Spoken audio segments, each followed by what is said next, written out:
Bonjour à tous, aujourd'hui j'ai la joie d'accueillir Henri Tin. Bonjour. Bonjour Marie-Leila. Merci beaucoup d'être avec nous. Vous êtes séminariste pour le diocèse de Paris, diacre actuellement à Saint-Lambert de Vaugirard et vous serez ordonné prêtre au mois de juin, donc très très prochainement pour le diocèse de Paris toujours. Est-ce que Absolument. pour commencer, vous pourriez vous présenter Henri Tin s'il vous plaît, en quelques mots?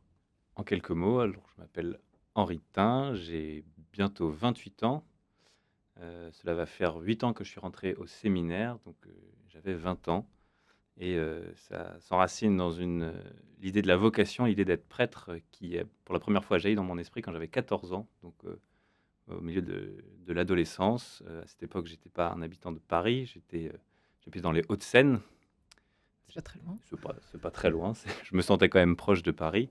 Voilà, j'habitais Levallois, j'étais scolarisé dans un collège à Neuilly-sur-Seine et puis c'est dans ce contexte-là que pour la première fois, l'idée d'être prêtre, m'est apparue et puis qu'elle s'est confirmée avec le temps et puis c'est pour cette raison qu'assez rapidement, donc quand j'avais 20 ans, en 2016, je suis rentré au séminaire pour le diocèse de Paris, qui est certes, pas le n'est pas la ville où j'habitais, même si, comme vous avez dit, j'en étais très proche, mais c'est là que je suis né d'une part, et puis c'est aussi dans une paroisse parisienne que j'ai grandi dans la foi. C'est là que j'ai fait ma première communion et ma confirmation. Donc c'était à la paroisse Sainte-Odile, porte de Champéret, donc tout près de là où j'habitais.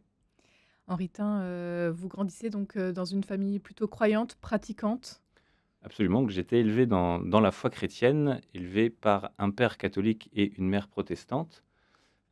Qui se sont, mariés à l'église et qui ont donc élevé, 4 enfants, dont je suis le quatrième, dans la foi catholique et c'est mes 2 parents et c'est notamment ma mère qui, heu, a veillé à ce que je reçoive les sacrements de l'initiation chrétienne dans l'église catholique, à ce que je sois catéchisé et pour ainsi dire, voilà le résultat.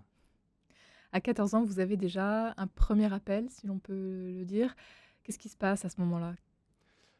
En fait, ça avait commencé, au tout début de l'adolescence, je dirais à la fin de l'enfance. Quand j'avais 14 ans, ça faisait déjà un moment que je savais que j'avais envie d'être l'ami de Jésus. C'était parce que c'est dans ce contexte-là que j'ai grandi, j'ai reçu ma foi dans l'enfance, donc je sais que ma foi s'est transformée, a cessé d'être une foi d'enfant vers la début de l'adolescence, quand voulu personnellement, que j'ai assumé le désir de vivre toute ma vie en ami de Jésus et d'être fidèle à la foi que j'avais reçue, à mon baptême.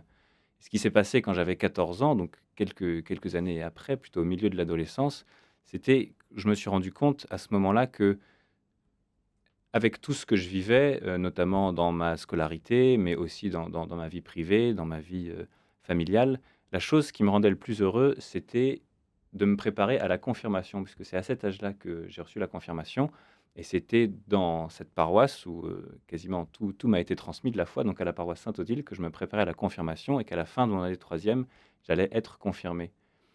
Et dans ce contexte-là, je me suis rendu compte que c'était la seule chose qui me rendait vraiment heureux, mais c'est-à-dire qui me donnait une joie qui pouvait être, vraiment durable et une joie sur laquelle je pouvais fonder tout le reste de ma vie.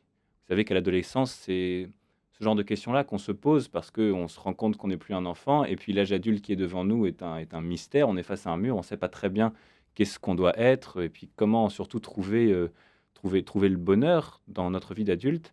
Et c'est la seule chose qui m'est apparue très claire, c'était certes, j'avais toujours voulu être l'ami de Jésus, mais à ce moment-là, je me rendais compte que ce désir d'adolescent qui était au fond de mon cœur, la seule chose qui la comblait, c'était de fréquenter Jésus, de le rencontrer, tous les dimanches à la messe, mais aussi de le rencontrer en entendant parler de lui à travers la catéchèse que je recevais, donc tous les vendredis à la paroisse dans le contexte de ma préparation à la confirmation et c'est à ce moment-là que je me suis dit: «Si je veux avoir une vie d'adulte accomplie, heureuse, ça ne peut être que en transmettant ce qui moi-même me rend heureux, à savoir de connaître Jésus dans la prière, dans les sacrements et par l'écoute de sa parole.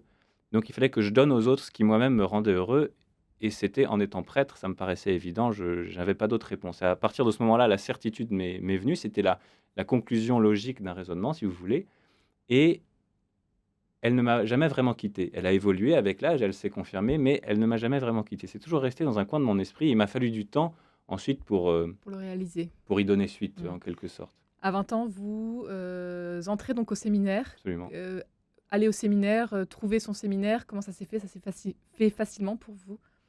Alors à ce moment-là, j'étais en prépa, j'étais, en Cagne à Paris, dans un établissement parisien et ça me paraissait, je me suis pas longtemps posé la question de savoir si je voulais rentrer dans le diocèse de Paris. Alors, j'étais un habitant du diocèse de Nanterre, certes, puisque j'habitais les Hauts-de-Seine, mais étant donné que mon enracinement, enfin l'enracinement de ma foi et puis l'enracinement de ma famille était Paris, ça ne faisait pas trop de doute que je voulais rentrer au séminaire dans le diocèse de Paris, d'autant que mon accompagnateur spirituel, à ce moment-là, était un prêtre parisien.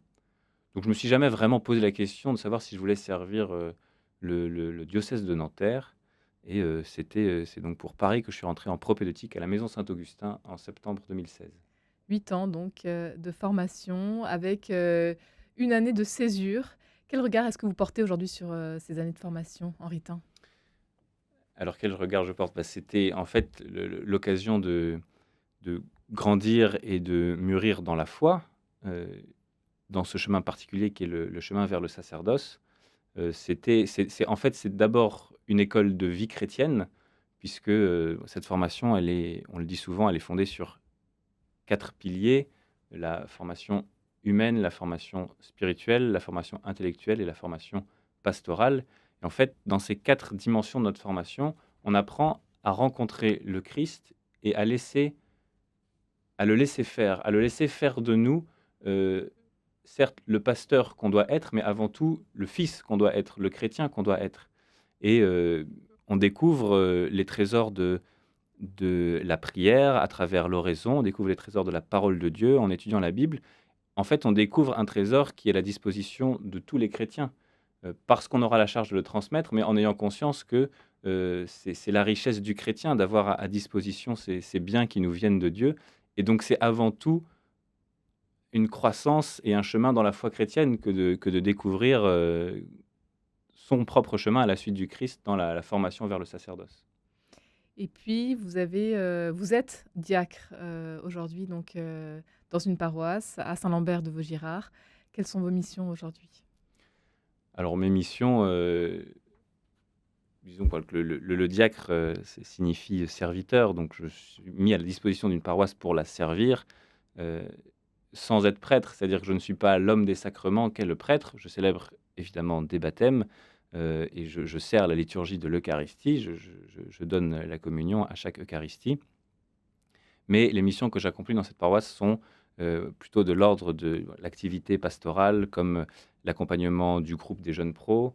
Depuis que j'étais déjà séminariste dans cette paroisse, avant d'être diacre, et c'est ça qui fait que depuis 2 ans, j'accompagne le groupe des servants d'autel.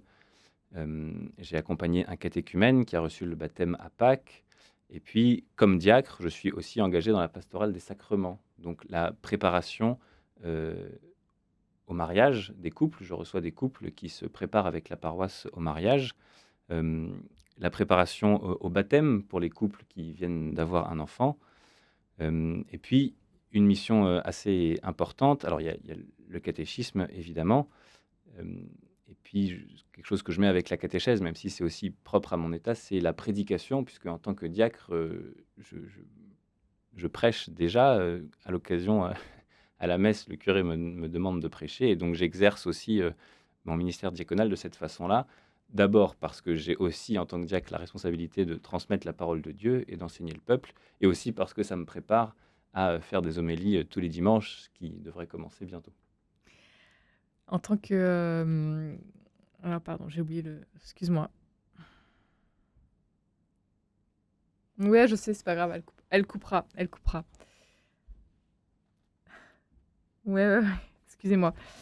Maintenant j'ai oublié ce que je voulais vous demander.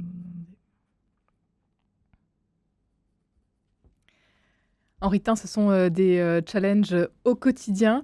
L'ordination approche. Qu'est-ce que vous ressentez à l'approche, de votre ordination? Et puis, en tant que prêtre, qu'est-ce que vous aimeriez peut-être, donner comme nouvelle impulsion, à votre mission?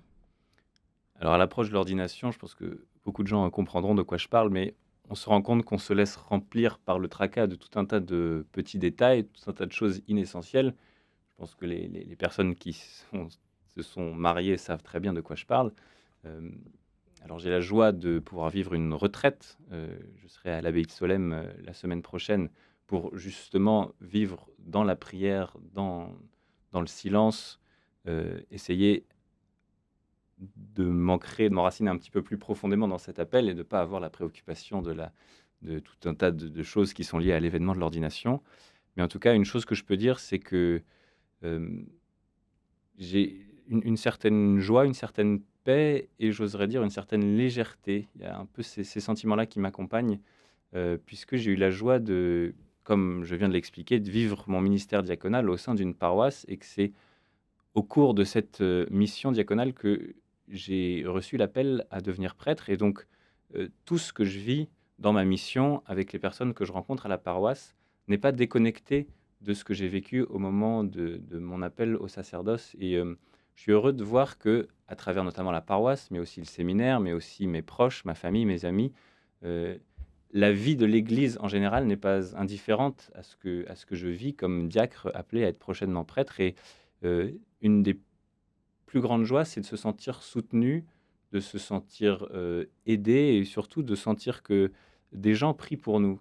Que d'abord des fidèles chrétiens sont heureux de notre appel et nous le manifestent en nous disant en me disant: Je prie pour vous» et puis c'est de pouvoir partager cette joie avec ceux, avec qui on collabore au quotidien, c'est je dirais que ça la renforce et puis ça lui donne tout son sens puisque c'est pour l'Église qu'on est envoyé, c'est auprès de l'Église donc notre joie de futur prêtre concerne toute l'Église et ça, je suis heureux de constater que les paroissiens, les fidèles chrétiens me le font comprendre et me le font savoir. Pour terminer, Henritin, qu'est-ce que vous aimeriez dire à ceux qui se posent la question peut-être, du sacerdoce? Alors c'est important quand on se pose cette question de prendre le temps de nourrir ce questionnement, cette réflexion dans la prière, premièrement, et en prenant une habitude de contact régulier avec l'Église dans un contexte qui nous convient, que ce soit, à travers, une aumônerie, à travers un cadre où on rencontre l'Église et puis où surtout on peut se mettre au service de l'Église. Je pense à, des jeunes qui sont engagés dans des maraudes ou bien dans des conférences Saint-Vincent de Paul. Enfin, il y a tout un tas de contextes que l'Église nous donne pour, nous aider à développer notre foi et pour aider à faire grandir notre foi en contact avec elle, en contact avec la mission de l'ensemble de l'Église et donc j'appelle les personnes qui ont cette question-là à ne pas déserter, ces lieux-là, mais surtout à ne jamais déconnecter cette question de leur vie de prière qui doit être personnelle, qui doit être intime, qui doit être profonde et qui doit être, extrêmement soignée et pour ça, on a aussi la chance d'avoir, l'accompagnement des prêtres et des tous les membres personnes engagées dans l'Église qui peuvent nous aider aussi, nous transmettre ce goût de la prière et nous apprendre à faire nôtre la tradition de prière, chrétienne, voilà, qui est le premier moyen de se mettre à l'écoute de la volonté de Dieu pour nous. Un grand merci, Henritin, d'avoir été avec nous aujourd'hui. Je rappelle que vous serez donc ordonné prêtre pour le diocèse de Paris le 29 juin prochain, un événement que l'on pourra bien évidemment suivre aussi sur les ondes de Radio Notre-Dame.